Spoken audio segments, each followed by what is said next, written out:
Sebelum kita mulai pembelajaran hari ini, seperti biasa mari kita berdoa terlebih dahulu supaya kegiatan belajar kita berjalan dengan lancar dan ilmu yang kita pelajari dapat bermanfaat untuk kehidupan kita selanjutnya.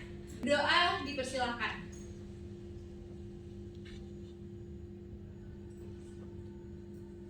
Berdoa diselesaikan. Baik, terima kasih teman-teman. Sebelum mulai, saya ingin mengecek kehadiran kalian terlebih dahulu. Apakah ada yang tidak hadir hari ini? Baik, saya rasa semuanya sudah hadir ya. Semuanya siap belajar berarti ya? Iya. Teman-teman, pada pertemuan hari ini kita akan mempelajari materi pemilihan moda dan jenis transportasi dalam kegiatan distribusi barang. Setelah pembelajaran hari ini selesai, saya harap teman-teman sekalian ini gak hanya mengetahui apa saja jenis transportasi darat, laut, dan udara, tapi juga mampu memilih transportasi yang paling tepat dan sesuai dengan kondisi barang yang akan dikirim. Jadi di sini nanti kalian akan belajar gimana sih caranya berpikir seperti seorang manajer logistik. Kalian harus pertimbangin nih jenis barangnya, jarak pengirimannya, waktu yang dibutuhkan, sampai biaya yang harus dikeluarkan. Materi ini juga sangat dekat ya dengan kehidupan sehari-hari. Bahkan tanpa sadar sebenarnya kalian ini juga udah sering loh melihat penerapannya. Sebelumnya saya mau tanya dulu ya, siapa yang di sini udah pernah belanja online seperti di Shopee, Tokopedia, TikTok Shop maupun marketplace lainnya? Pernah. Wah, ternyata hampir semuanya pernah ya. Nah, coba teman-teman ingat lagi deh. Waktu barang kalian dikirim, apakah semuanya datang secepat itu dalam waktu yang sama? Enggak lah ya. Ada yang besok, ada yang lusa, bisa begitu kan ya? Menurut teman-teman kenapa sih bisa begitu? Ada yang tahu nggak? Jalurnya jauh. Betul, ada lagi? Tergantung pengiriman yang dipilih. Betul, ada lagi? Ya, kurang lebih seperti itu ya. Perbedaan waktu pengiriman itu bisa dipengaruhi oleh beberapa faktor. Salah satunya adalah moda transportasi yang digunakan. Bisa jadi barang tersebut itu dikirim menggunakan truk ataupun kereta api, kapal laut, bahkan pesawat. Jadi pengirimannya memerlukan waktu yang cukup panjang. Sekarang saya punya sebuah kasus nih. Misalkan ada perusahaan di Bandung yang akan mengirim sebuah buah stroberi segar nih ke Papua. Kalau teman-teman jadi manajer logistik perusahaan tersebut, transportasi apa yang akan teman-teman pilih untuk mengirim buah stroberi tersebut? Ada yang bisa jawab?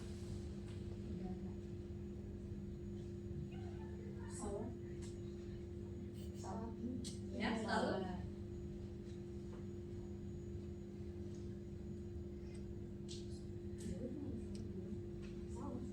Ya, lalu?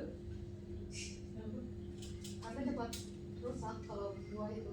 Ya, terus ada lagi nggak selain pesawat? Apa kira-kira? Apa cukup pesawat aja?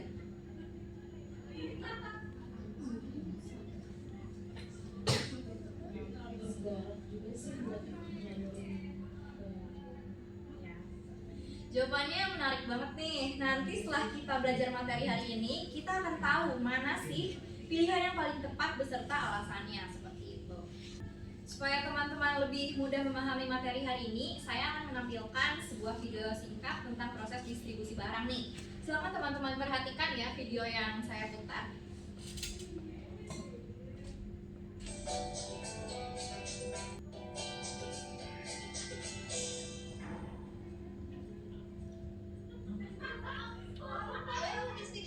Kembali lagi bersama Minlog alias Mimin Logistik. Pada video kali ini, Minlog akan berbagi materi yang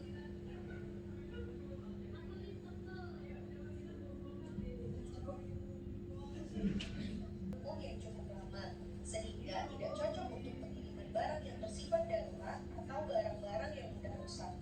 Kemudian, transportasi air juga memiliki rute yang tidak fleksibel dan cukup terpengaruh oleh cuaca yang buruk. Kelima, saluran pipa.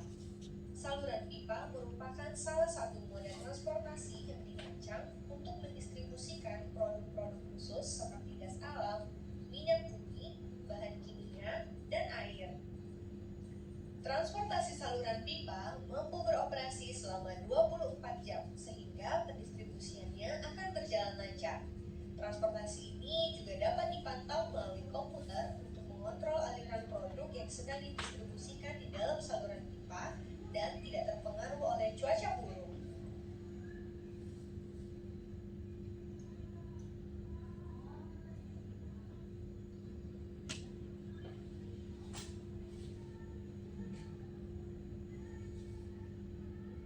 Dengan penjelasan Minok tadi, Logistician dapat memiliki gambaran untuk memilih moda transportasi sesuai dengan kebutuhan Logistician. Semoga bermanfaat dan sampai jumpa di video-video selanjutnya. See you Logistician! Oke, videonya udah selesai nih. Nah, kalau menurut teman-teman dari video tadi, apa aja sih moda transportasi yang kalian lihat di sini? Bisa ada yang jawab? Kapal, Ya, terus? mobil, Ya, terus? pipa, Ya, terus? Ada lagi? Ya, betul. Jadi intinya ada transportasi darat, laut, dan udara ya. Kalau menurut teman-teman sekalian nih, apakah semua barang itu bisa dikirim pakai pesawat? enggak, Kenapa? tergantung barang. Ya, ada yang lanjut jawab lagi? Mahal barang. Ya, jawabannya tentu saja enggak ya. Ada barang yang lebih cocok pakai kapal karena jumlahnya banyak, dan ada juga barang yang harus menggunakan pesawat karena sifatnya mudah rusak ataupun harus cepat sampai. Teman-teman sekalian, kita akan masuk ke materinya nih. Saya akan menampilkan PPT. Teman-teman boleh mencatat poin-poin yang penting menurut kalian. Boleh dicatat ya. Di sini judulnya adalah pemilihan moda dan jenis transportasi dalam distribusi barang. Yang pertama kita harus tahu dulu apa sih moda transportasi itu. Jadi moda transportasi adalah sarana yang digunakan untuk memindahkan barang atau penumpang dari satu tempat ke tempat lainnya. Tujuannya seperti yang kita tahu, tujuannya memperlancar distribusi barang serta mempercepat pengiriman, lalu menghubungkan daerah produsen dan konsumen, dan mendukung kegiatan ekonomi. Seperti yang sudah saya singgung di awal tadi, pemilihan moda transportasi itu bisa berdasarkan waktu pengirimannya, biaya pengirimannya, jarak tempuhnya, maupun jenis dan karakteristik barangnya. Jenis moda transportasi ada 3, yaitu transportasi darat, transportasi laut, dan transportasi udara. Jadi yang pertama ini saya akan membahas moda transportasi darat. Transportasi darat itu kan meliputi truk, mobil box, kereta api, pick up dan kendaraan lainnya yang digunakan untuk jalan raya maupun rel ya. Coba menurut teman-teman, apa kelebihan transportasi darat itu sendiri? Ada yang bisa jawab? Mudah dijangkau, Ya, lalu bisa sampai ke rumah. transportasi darat itu kan punya banyak kelebihan ya, misalnya fleksibel karena bisa jangkau daerah yang banyak, biayanya juga relatif murah, terus pengiriman jarak dekat dan proses bongkar muatnya juga cukup mudah. Tapi tentu ada kekurangannya loh. Apa ada yang tahu kekurangan transportasi darat? Macet, Ya, kurang lebih seperti itu. Jadi transportasi darat sering mengalami kemacetan, dipengaruhi kondisi jalan dan kapasitasnya tidak sebesar kapal. Kemudian kita masuk ke transportasi laut.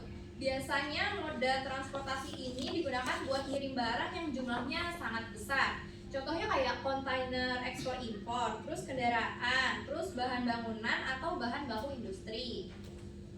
Kira-kira kelebihan transportasi laut itu apa aja? bahan banyak. Betul, biayanya relatif murah jika barang yang dikirim sangat banyak. Namun kekurangannya adalah waktu pengirimannya biasanya lebih lama dan dipengaruhi oleh kondisi cuaca maupun jadwal kapal. Transportasi udara. Menurut teman-teman, kapan sih biasanya perusahaan itu pakai pesawat buat ngirim barang? Ini barang yang tidak rusak. Ya, ada lagi. Sampai juga. Ya benar, biasanya pesawat itu digunakan ketika barangnya harus cepat sampai ya. Misalnya kayak obat-obatan, organ donor, dokumen penting, ataupun buah segar yang cepat rusak atau busuk. Kelebihannya tentu sangat cepat dan biaya pengirimannya juga mahal ya dibandingkan moda transportasi lainnya. Selanjutnya kita akan masuk ke ke kegiatan diskusi. Sekarang silakan teman-teman bentuk kelompok sesuai dengan boleh deh bebas aja. Boleh langsung dipilih kelompoknya, bebas. Gimana nih teman-teman? Kelompoknya udah terbentuk apa belum? Sudah. Oke. Nanti saya akan bagiin link LKPD pakai Google Docs ya. Di dalam LKPD itu ada beberapa studi kasus buat kelompok masing-masing. Tugas setiap kelompok adalah menganalisis kasus tersebut, kemudian menentukan nih mode transportasi apa sih yang paling tepat. Tetapi harus diingat ya, jangan hanya nulis jawabannya aja. Kalian juga harus menjelaskan alasannya. Pertimbangkan 4 hal, kayak jenis barang, jenis pengiriman, waktu yang dibutuhkan, dan biaya distribusinya. Kalau ada informasi yang belum kalian ketahui, kalian boleh mencari referensi melalui internet. Waktu diskusi sekitar 30 menit cukup lah ya. Baik, silakan dimulai berdiskusinya.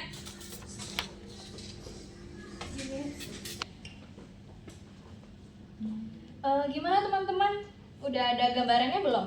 Udah ada, Bu.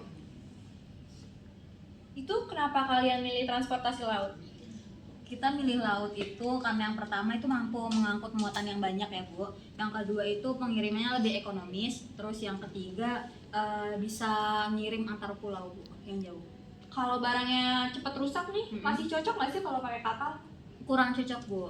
Kita menyaranin ke udara sih. Berarti alternatif lainnya Iya, pesawat ya, pesawat. udara. Oke. Diskusiin lagi ya sama anggota kelompoknya. Saya pindah ke kelompok lain dulu. Silakan lanjut. Makasih Bu. Teman-teman semuanya, waktu diskusinya sudah selesai. Sekarang setiap kelompok akan mempresentasikan hasil diskusinya. Saya persilakan kepada kelompok pertama dulu untuk maju ke depan mempresentasikan hasil diskusinya tadi. Silakan. Jadi di LKPD kelompok 1 ini studi kasusnya itu pengiriman sayuran segar, dimana sayuran itu kan mudah layu dan cepat rusak, itu untuk identifikasi dari barangnya kan. Terus juga membutuhkan pengiriman yang cepat. Jadi kita memilih itu transportasi darat. Jadi kesimpulannya dari rekan-rekan saya yaitu transportasi darat itu merupakan pilihan terbaik karena cepat, efisien, dan sesuai untuk pengiriman sayuran segar. Mungkin cukup sekian dari presentasi kelompok 1. Apakah ada kelompok lain yang mau ngasih tanggapan atau mungkin punya pendapat sendiri? Semuanya setuju? Setuju. Baik, terima kasih atas pendapatnya dan tanggapannya. Jawaban kelompok 1 ini udah baik ya, tapi ada sedikit tambahan nih. Dalam memilih moda transportasi kita emang harus pertimbangin biaya sih. Namun juga jangan lupa sama memperhatikan kondisi barang yang dikirimnya seperti apa. Seperti itu cukup. Baik teman-teman sekalian, kita sudah berada di akhir pembelajaran hari ini. Sekarang saya ingin mengajak teman-teman menyimpulkan materi hari ini. Coba siapa yang bisa nyebutin 3 transportasi yang sudah dijelaskan tadi? Ada yang bisa? Boleh? Darat, laut, sama udara. Bagus. Oke, sebelum kita akhiri, saya ingin mendengar pendapat teman-teman sekalian. Setelah belajar hari ini, kira-kira materi apa sih yang menurut kalian paling menarik? Apakah ada materi yang belum dipahami? Sudah paham. Oke, baik karena waktunya sudah selesai. Sebelum menutup pembelajaran hari ini, alangkah baiknya kita mengucapkan hamdalah terlebih dahulu. Alhamdulillah. Terima kasih atas perhatian dan kerjasamanya teman-teman sekalian pada hari ini. Kurang lebihnya saya ucapkan mohon maaf. Wassalamualaikum warahmatullahi wabarakatuh. Waalaikumsalam warahmatullahi